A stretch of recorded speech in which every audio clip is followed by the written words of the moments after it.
मौलाना शेखुल इस्लाम भी ना होते, और अगर शेखुल इस्लाम ना होते तो मदरसों को जलाने वालों, मदरसों में घुसकर 4000 किताबों को खातिर कराने वाले नफरती गेम के लोगों, नफरती लोगों, खुदा के वास्ते इन मदरसों को मत जलाओ।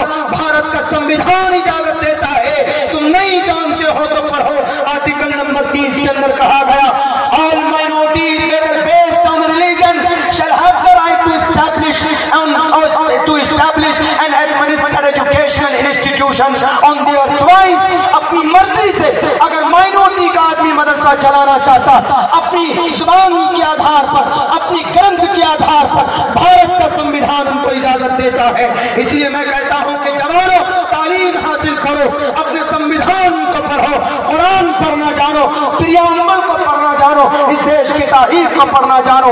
एक बात मैं विधायक जी की पसंद करता हूं जो मुझे अच्छी लगी, उन्होंने कहा कि मैंने तारीख के ऊपर, हमने तारीख के ऊपर जलसे किए, होना चाहिए। अगर जलसा नहीं होगा, अगर तारीख के ऊपर कन्वोकेशन नहीं होंगे तो हमें कैसे पता चलेगा कि इन मदरसों की क्या तारीख रही है। शेखुल हिंद, शेखुल इस्लाम ना होते तो अंग्रेज के सामने, अंग्रेज को अपनी जंग जीतने के लिए बरतानिया और जर्मनी, बरतानिया ने जर्मनी और इटली, जापान के सामने भारत के नौजवानों को ट्रांसफर कर रहा था। इसको रोकने के लिए कोई माए का लाल नहीं आया था। हुसैन अहमद मदनी थे जिन्होंने कहा था कि अंग्रेज तुम्हारे फौज में भारत के नौजवानों का भर्ती होना नाजायज और हराम है। भारत के नौजवानों का क्यों, हमारा देश का जवान क्यों लड़ेगा इटली जर्मनी के लिए, देश के लिए मरेगा मिटेगा। अंग्रेज ने कहा कि हुसैन अहमद मदनी तुम्हें डर नहीं लगता, तुम अपना फैसला बदल दो।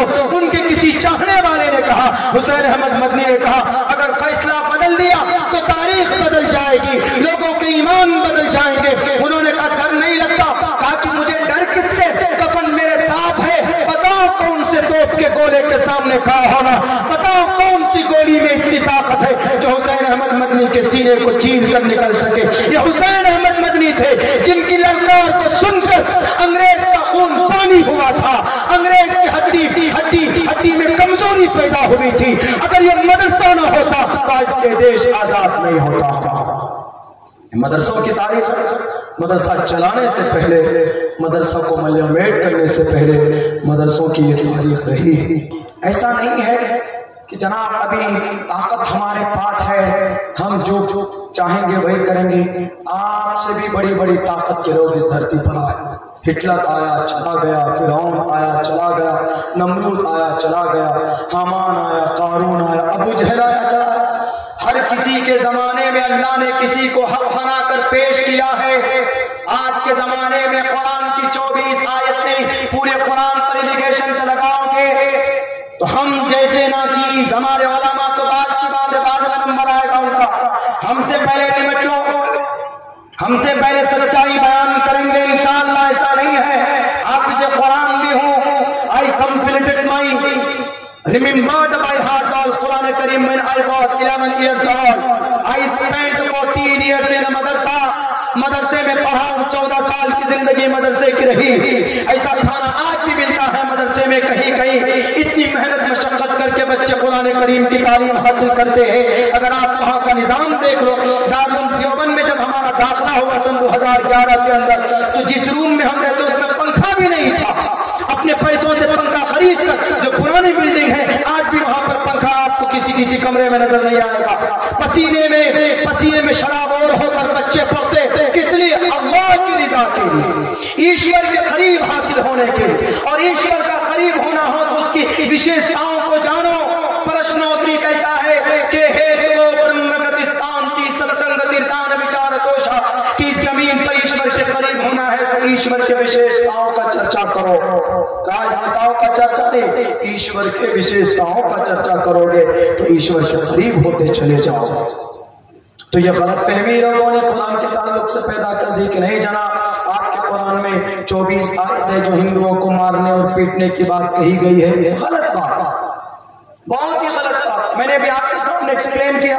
एक तरफ कुरान करीम की आयत पढ़ी, एक तरफ मंत्र वेदात पढ़े, और एक बहुत सख्ती का मंत्र देखिए, कुतस्तुवा कश्मलिदम विश्मे समुपस्थितम अनार्य जुष्टम कीर्ति कर्म जुना। 1 बज के हजरत गाड़ी तैयार रखिएगा, मैं निकलूंगा, खाना खाकर फौरन स्टेशन की तरफ जाऊंगा। चूंकि मेरी बात देर से शुरू हुई, अगर पहले से हो जाती तो और भी बातें आती। चूंकि नासिक महाराष्ट्र से औरंगाबाद जाना है, 2 ट्रेन बदल कर जाना है, इसीलिए इस ट्रेन का पकड़ना मेरे लिए बहुत जरूरी। एक मंत्र पढ़ता हूं, देखिए कुरान करीम के संदर्भ। कुतस्तुवा कश्मनिदम विस्मय समुपस्थितम अनार्य जुष्टम कीर्ति कर्म जुमा धर्म क्षेत्रे कुरुक्षेत्रे समवेता युत्सवः मामका पांडवाश्च किम कुर्वत संजय। श्रीमद् भगवत गीता के ये 2 श्लोक हैं। श्लोक मैंने पढ़े, मेरी आदत नहीं खामखा श्लोक आपको हंसाने के लिए, आपको एंजॉयमेंट के लिए पढ़ने, जो है एग्जैक्ट नॉलेज मिलना चाहिए, ताकि हमारे कुरान में जो चीज है, हमारे सनातन धर्मी भाई जो एलिगेशन लगाते हैं वो चीज वहां पर भी मौजूद हो। मैं कुरान की तस्दीक के लिए नहीं पढ़ता, अल्लाह के कुरान को किसी भी किताब की तस्दीक की जरूरत नहीं है। अल्लाह का कुरान खुद मुसद्दक है। लेकिन कभी कभी होता है कि हमारे प्रोग्राम में सनातन धर्मी भाई भी होते, वेदों को जानने वाले भी होते, उनकी किताबों के हवाले से बात की जाती है ताकि उनको समझ में आ सके। तो इसमें कहा गया श्रीमद् भगवत गीता का सबसे पहला श्लोक जिसमें लड़ाई की बात की गई, जंग की बात की गई, और कुरान करीम की जो पहली आयत है, पहली सूरत, अल्हम्दुलिल्लाहि रब्बिल आलमीन अर्रहमानिर रहीम मालिकि यौमिद्दीन इय्याका नअबुदु व इय्याका नस्तईन इहदिनस सिरातल मुस्तकीम सिरातल लज़ीना अनअमता अलैहिम गैरिल मग़ज़ूबि अलैहिम वलज़्ज़ालिमीन। कहीं पर भी कष्ट या तकलीफ देने की बात कही गई, कहीं नहीं कही गई, कहीं पर भी नहीं कही गई। लेकिन श्रीमद् भगवत गीता का पहला मंत्र, पहला श्लोक, पहला अध्याय, यानी पहली सूरत समझ लीजिए, धर्म क्षेत्रे कुरुक्षेत्रे समवेतायोत्सवः मामका पांडवाश्च किम कुर्वत संजय। कौरव और पांडव दोनों के अब्बू बता रहे हैं संजीव मीडिया वाले, उस वक्त का आज तक एबीपी वाले, एनडीटीवी वाले, उस वक्त के इंडिया टीवी वाले, उस वक्त का कौन, संजीव से कहा धृतराष्ट्र ने कि जरा बताओ कि जंग के मैदान में कौन हार रहा है, कौन जीत रहा। उन्होंने कहा कि हुजूर अर्जुन ने हथियार डाल दिए। कहा तो क्या होगा? कहा कि कृष्ण जी आ गए हैं, और कृष्ण जी भगवान उस वक्त के परमात्मा, वो आकर कहते हैं अर्जुन हथियार क्यों डाले, हथियार उठाओ, लड़ो। इधर कुरान में क्या कह रहा है, या अय्युहन नबी अर्जिल मुमिनीन अलल क़िताल, मैदान जंग में, जंग के लिए कोई आ जा रहा, तो जैसे कृष्ण जी कह रहे हैं कि उठाओ धनुष और तीर, कुतस्तवा कश्मनिदम विश्वे समुपस्थित